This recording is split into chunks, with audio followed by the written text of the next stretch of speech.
what we have a hard time sometimes with is the accents.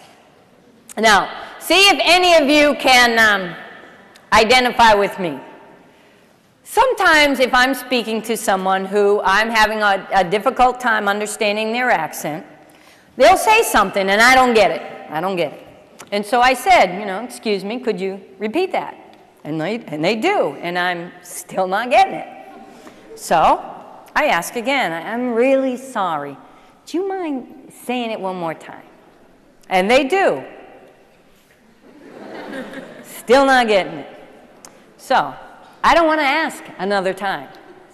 So I go, yeah.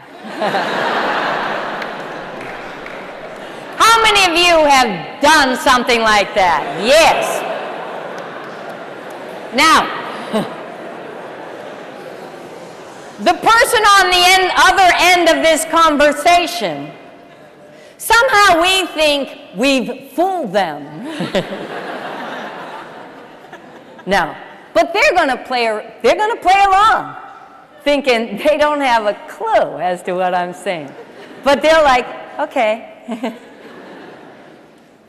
So, because our comfort zones shrink in that example, when we go off, then we see them days or weeks or months later. And because we felt uncomfortable, we're not really eager to repeat that experience. Does that make sense? And so what do? Yeah, we avoid them. Does it make sense up here? Yes. Does it make sense here in building community? No. Now, there are two things I know about accents. The first is, how many of you think I have an accent?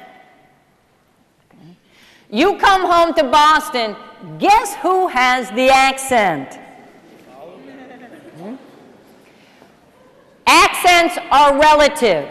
Depending on who you are and where you are, determine who has the accent. True? Yes. The other thing I know about accents is the more you listen to them, the easier they become to understand. Have you had that experience? Yes. And so it's the initial front time that's the most uncomfortable.